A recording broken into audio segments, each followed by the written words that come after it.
When a mother calls 911 to report her missing children, you expect to hear panic, desperation, the raw, primal fear of a parent whose world is collapsing. But on May 2nd, 2025, when Malahia Brooks Murray called the Royal Canadian Mounted Police to report that her 6-year-old daughter Lilly and 4-year-old son Jack had vanished from their rural Nova Scotia home, investigators noticed something chilling. Her voice was calm, controlled, eerily flat. "My children are missing. I don't know where they went. They're gone." No tears, no breaking voice, just clinical details, as if reporting a missing package.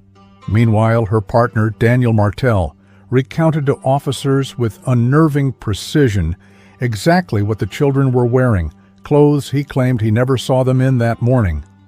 Jack had on his navy blue sweater with the frayed cuffs and those red sneakers he loves. Lilly was wearing her pink blouse and denim overalls. How did he know? How could he know? A mother reports missing children without tears. The stepfather knows exactly what clothes the children were wearing that he didn't see. The family falls apart instead of coming together. Relatives accuse the stepfather on the very first day. By evening, the mother changes her relationship status on social media, 24 hours. That's exactly how long it took to understand this wasn't a search for missing children. This was an attempt to cover up a crime. Warning: this video contains information that official media won't show you. The details you're about to learn will forever change how you see this case, and the devastating reality behind these parents' behavior may be difficult to process. Welcome to Last Seen Stories. Today we are investigating one of the most disturbing child disappearance cases to hit Canada in years. If you're watching from somewhere in the world right now, drop your city and time below and subscribe to join our investigative community. We need your eyes on this case. Today, we're traveling to Lansdowne Station, Nova Scotia, a quiet rural community where dense woods surround scattered homes, and where on a spring morning in 2025, 2 young children seemingly vanished without a trace. But you felt something wasn't right. You were right. Now I'll tell you why. Lilly Sullivan was just 6 years old when she disappeared. With bright copper hair that caught the sunlight and a spattering of freckles across her nose, she was known throughout her kindergarten class as the girl who always carried a sketchbook. Her teacher, Mrs. Harrison, described her as artistically gifted beyond her years. At 6, Lilly could already draw detailed portraits of her classmates with remarkable accuracy. Her artwork often featured her little brother, Jack, 4 years old with the same copper hair, but eyes a deeper shade of blue. While Lilly was quiet and observant, Jack was all energy, fascinated by dinosaurs and insects, constantly collecting bugs in jars and naming each one. His preschool teacher noted that Jack could already identify 17 different dinosaur species and would correct anyone who mispronounced Pachycephalosaurus. The siblings were inseparable. Neighbors would often see them exploring the wooded area near their home, always together, always within sight of their house. Lilly would sketch while Jack hunted for interesting rocks and bugs. They shared a bedroom decorated half with Lilly's artwork and half with Jack's dinosaur posters. "Those kids were thick as thieves," said neighbor Ellen McKenzie. "Lilly was like a second mother to Jack. She'd tie his shoes, help him with his jacket. And Jack looked at his sister like she hung the moon." Their school attendance records showed they were rarely absent. Lilly had perfect attendance the previous fall, earning a certificate her mother had proudly displayed on the refrigerator. Jack had only missed 2 days, once for a doctor's appointment and once for a minor cold, which is why it struck their teachers as unusual when both children were kept home on April 30th for a teacher development day, then again on May 1st, and finally on May 2nd, the day they disappeared. Lilly loved school, Mrs. Harrison told investigators. She would come even when she was sniffling. That girl hated missing art class. Their absences in the days before their disappearance would later be scrutinized as the first in a series of unusual circumstances that preceded that fateful morning. Malahia Brooks Murray was 27 years old when her children disappeared. A high school dropout who had Lilly at 21, she'd worked a series of retail jobs before meeting Daniel Martell through a dating app in early 2023. Friends described her as quiet but friendly, someone who kept to herself but was devoted to her kids. After a whirlwind courtship of just 3 months, Daniel moved into Malahia's rented house in Lansdowne Station. Daniel, 33, worked sporadically at a local sawmill, typically just one shift per week, which raised questions about his financial contribution to the household. He was always home, recalled neighbor Terrence Douglas, always puttering around the yard or sitting on the porch. Never seemed to work much, but they always had new things, TVs, phones, toys for the kids. The family lived in a modest 2-story home on Gerlach Road, set back from the main road and partially obscured by thick stands of pine and maple trees. The property backed onto a densely wooded area with steep banks and thick brush, terrain that would later prove challenging for search teams. The biological father of Lilly and Jack, Kevin Sullivan, had not been in the picture since Jack was an infant. Court records show he had moved to Alberta for work and made sporadic child support payments, but had minimal contact with the children. By the time the children disappeared, Malahia and Daniel also had a 1-year-old baby together. This child would remain in their care even as questions mounted about the disappearance of Lilly and Jack. Family photos posted on social media in the months before May 2025 showed what appeared to be a happy, blended family. Daniel often posted about his kids and shared pictures of family outings. However, relatives would later tell investigators they had concerns about Daniel's relationship with the older children. He was always harder on Lilly and Jack than the baby, Malahia's cousin told police. The rules were different for them. They walked on eggshells around him. Despite these concerns, there were no documented reports of abuse or neglect prior to the children's disappearance, and the family had no previous involvement with Child Protective Services. May 2nd, 2025 began like any other day at the Brooks Murray/Martell household, at least according to the initial statements given by the parents.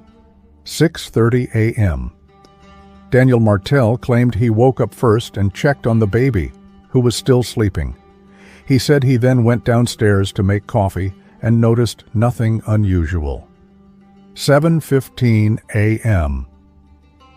Malahia told investigators she woke up around this time and decided to keep Lilly home from school for the 3rd consecutive day due to a persistent cough, though neighbors and family members would later state they had seen Lilly playing outdoors the previous afternoon, showing no signs of illness.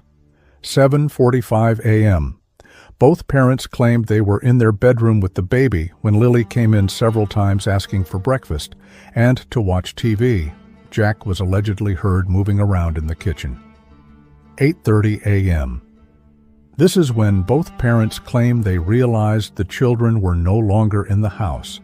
According to their statement, they believed the children had exited through the sliding glass door at the back of the house, a door they described as nearly silent when opened. "I thought they just went out to play in the yard," Malahia told the 911 dispatcher. "But when I went to check, they weren't there." Here's where the timeline becomes critical and increasingly suspicious. 9:15 a.m.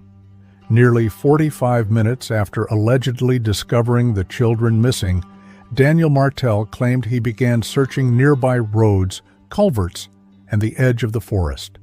9:45 a.m. Martell returned to the house where, according to his statement, he found the RCMP already present. But who called them? Not Malahia, not Daniel. According to dispatch records, the 911 call came from Malahia's phone at 9:37 a.m., but it was placed by Malahia's sister, who had stopped by the house unexpectedly and was alarmed by the situation she found.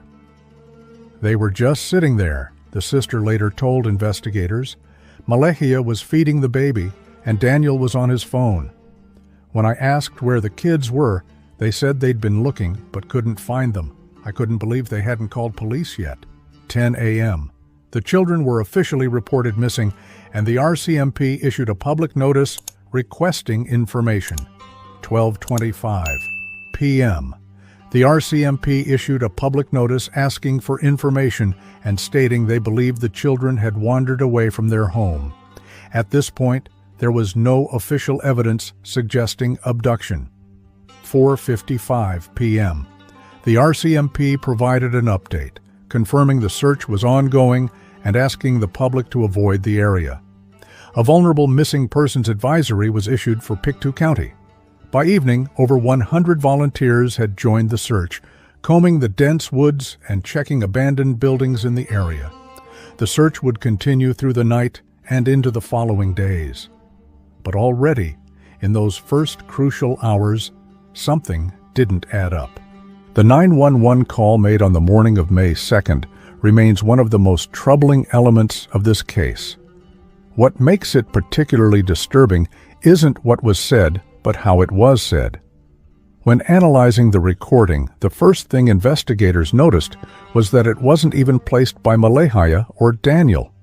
It was Malehia's sister who made the call, over an hour after the children were allegedly discovered missing.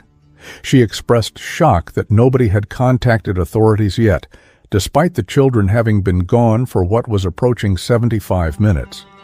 When Malehia took the phone, her demeanor set off immediate red flags. Her voice was flat and emotionless throughout the entire exchange. There was no urgency, no breaking voice, no background sounds of movement or searching that dispatchers typically hear from parents of missing children. Dr. Eliza Montgomery, a forensic psychologist specializing in parental behavior during child abduction cases, has analyzed the recording extensively. In my 22 years analyzing parental behavior, I've never heard a mother this detached when reporting missing children, Dr. Montgomery explained. The lack of emotional markers, no voice cracking, no interrupting the dispatcher to provide additional details, no pleading for immediate help. These are all highly unusual. Parents in genuine distress typically can barely maintain composure long enough to provide basic information. Perhaps the most incriminating moment came when the dispatcher asked what the children were wearing. Malehia didn't know, but Daniel immediately provided detailed descriptions down to the frayed cuffs on Jack's navy sweater and the exact color combinations of both children's outfits. If you believe children slipped out while you weren't watching them, how would you know exactly what they were wearing? Dr. Montgomery noted. This suggests either fabrication or prior knowledge of their departure. It's one of the clearest indicators of deception in the entire case. The RCMP's analysis compared this call to hundreds of genuine missing children reports. In a similar case from 2023, a mother reporting a missing 5-year-old was so distraught she could barely complete sentences, was audibly moving throughout the call, and repeatedly asked when officers would arrive, interrupting the dispatcher multiple times with new details she remembered about her child's appearance and potential whereabouts. Malehia's call lacked every emotional marker typically present when a parent fears for their child's safety. No desperate questions about search parameters, no offers of additional information about the children's habits or favorite places, no palpable fear in her voice. The 911 call's timing, tone, and content became the first major piece of evidence that led investigators to shift their focus from a search and rescue operation to a criminal investigation. If these details disturb you as much as they did me, hit like and share this video so others can see what investigators found suspicious from the very beginning. As the RCMP launched their search operation, troubling inconsistencies began to emerge. First, the sliding glass door. The parents claimed the children must have left through this door because it was nearly silent when opened. Yet, when officers examined the scene, the door was found closed, something unusual if small children had exited through it. Young children rarely close sliding doors behind them, noted RCMP Sergeant Teresa Collins in her initial report, especially when leaving together. The closed door suggests adult involvement. Second, the search pattern.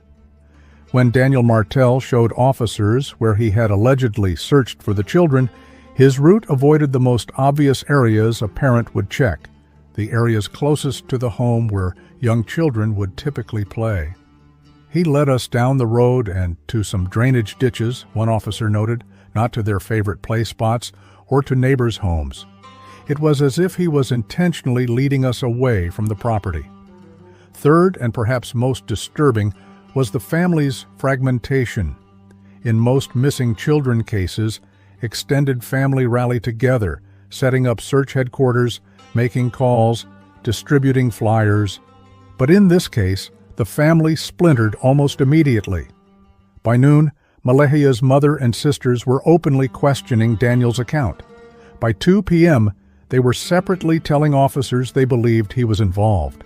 By 6 p.m., Malehia's brother confronted Daniel in the driveway, leading to a heated exchange that required police intervention. "I've never seen a family turn on each other this quickly in a missing persons case," Sergeant Collins would later tell reporters. "Usually the fractures appear days or weeks into an investigation, not hours." But the most shocking red flag came at 7:13 p.m., less than 12 hours after her children were reported missing. Malehia Brooks Murray changed her Facebook relationship status from "in a relationship with Daniel Martell" to "it's complicated." 3 minutes later, she posted, "Sometimes the person you trust the most is the one you should trust the least." The post was deleted within an hour, but screenshots had already circulated among community members and reached investigating officers. When questioned about this, Malehia claimed her account had been hacked, but digital forensics would later confirm the login came from her personal device. By midnight, just 16 hours after the children were reported missing, the RCMP had already begun treating the case as suspicious. Search efforts continued, but investigators were quietly gathering evidence and interviewing neighbors about the family dynamics. And then came the polygraph. On the morning of May 3rd, barely 24 hours after Lilly and Jack were reported missing, Daniel Martell made a surprising announcement to the assembled media. "I have nothing to hide. I want to take a polygraph test. I want to clear my name so we can focus on finding my kids." This public demand for a lie detector test caught investigators off guard. Typically, polygraphs are administered quietly, behind closed doors, as part of an ongoing investigation. A public request like this is unusual and potentially strategic. When someone publicly demands a polygraph, it often serves two purposes, explained former FBI profiler Samantha Reardon.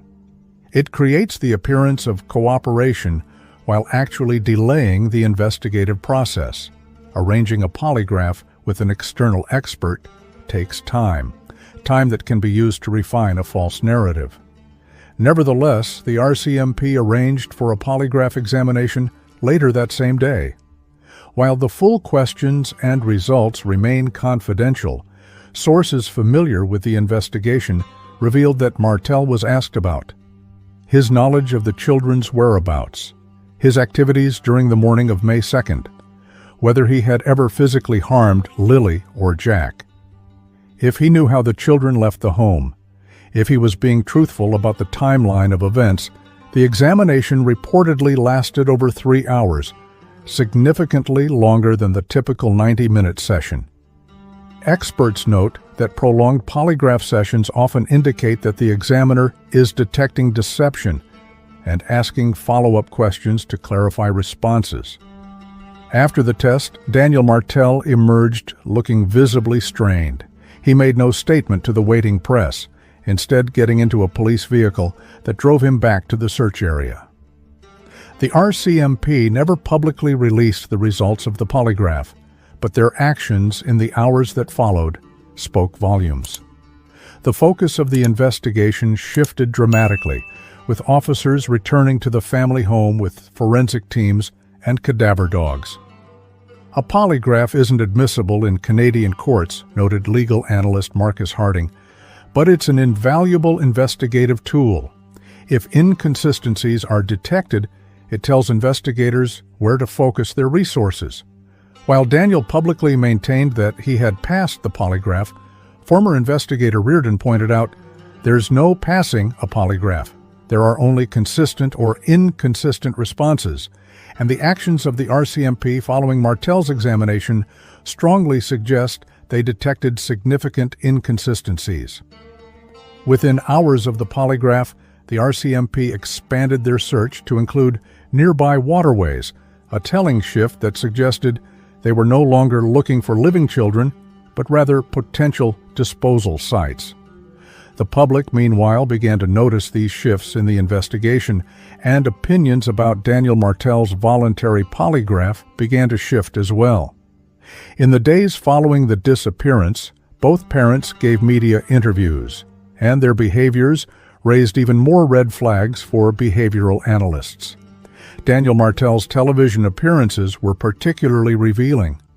During a May 4th interview, he referred to the children in the past tense 3 times. Lilly was such a sweet girl. Jack always loved playing outside. They were good kids.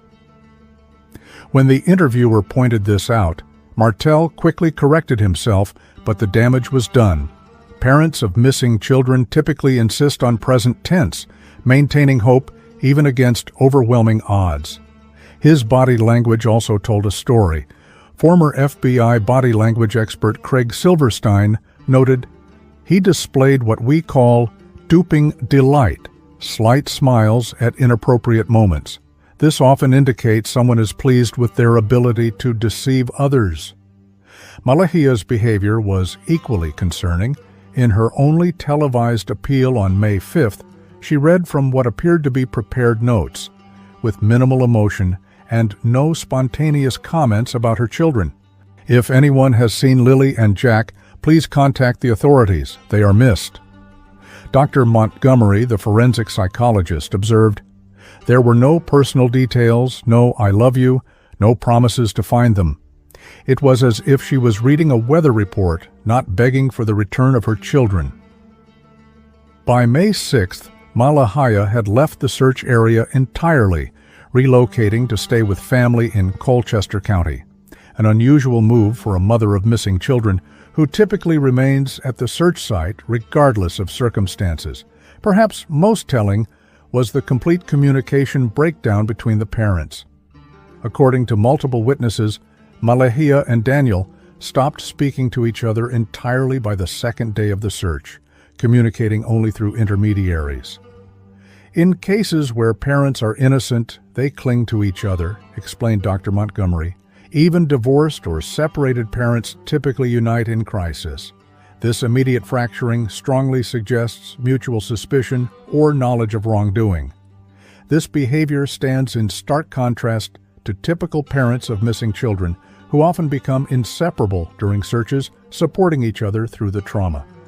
If you've noticed these behavioral red flags too, leave your theories in the comments below. What do you think was really happening in this family? As days passed with no sign of Lilly and Jack, the small community of Lansdowne Station transformed. Posters with the children's faces appeared on every telephone pole and storefront. Yellow ribbons, symbolizing hope for missing persons, adorned trees throughout the county. Over 300 volunteers joined the search efforts, some traveling from as far as Halifax and Moncton to help comb the dense woods and check abandoned properties. "This is what small communities do," said volunteer coordinator Martin Fletcher. "We come together when children are in danger." But as more details emerged about the parents' behavior, public sentiment began to shift. Search volunteers reported overhearing troubling conversations among family members. Social media filled with speculation and accusations. A makeshift memorial appeared at the Stellarton RCMP detachment, not typically seen unless there's a presumption of death. Stuffed bears, flowers, and children's drawings piled up despite official statements that the search remained focused on finding the children alive. Local media maintained a respectful distance from speculation, but national outlets began asking harder questions about the investigation's direction. By the end of the first week, the community had fractured into those who believed the children might still be found, and those who were increasingly convinced something more sinister had occurred. "You can feel it in the air," said longtime resident Margaret Cummings.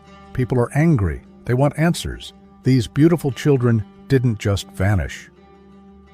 A candlelight vigil held on May 9th drew over 500 people, most of whom stood in complete silence, a stark contrast to the hopeful prayers of typical vigils for missing children. As of today, Lilly and Jack Sullivan remain officially missing. The RCMP continues to classify the investigation as active and ongoing, though search operations have been significantly scaled back. Daniel Martell no longer resides in Lansdowne Station, having relocated to an undisclosed location following what his attorney described as threats and harassment from community members. Malehia Brooks Murray has made no public statements since May 12th. Sources close to the investigation indicate she is cooperating with authorities, but is no longer in contact with Martell. The investigation has revealed several key findings that remain unexplained. DNA evidence collected from the children's bedroom that forensic experts have described as inconsistent with normal household activities. Cell phone location data, placing Daniel Martell in an area near a provincial park during times he claimed to be searching near the home-deleted text messages that tech specialists partially recovered, suggesting planning and coordination between the parents. While the RCMP has not formally named any suspects, their focus has clearly shifted from a search and rescue operation to a criminal investigation. For those of us who follow these cases, the pattern is painfully familiar. The strange behavior, the inconsistent statements, the polygraph, the family fracturing, the inexplicable knowledge of details. These aren't just red flags, they're screaming alarms. What really happened to Lilly and Jack Sullivan? The investigation continues, but the devastating reality behind their parents' behavior points to a truth that many in the community have already accepted. Two innocent children deserved better than to become the subject of a true crime story. They deserve to grow up, to continue drawing and collecting dinosaurs, to experience all the joys that life had to offer. Instead, they've become a cautionary tale about the dangers that sometimes lurk closest to home. Thank you for watching this investigation with me today. The story of Lilly and Jack Sullivan reminds us why our work matters, why uncovering the truth is so vital, even when that truth is difficult to face. If you value these in-depth investigations, please subscribe to Last Seen Stories and hit that notification bell. Your support helps us continue shining light on cases that deserve attention.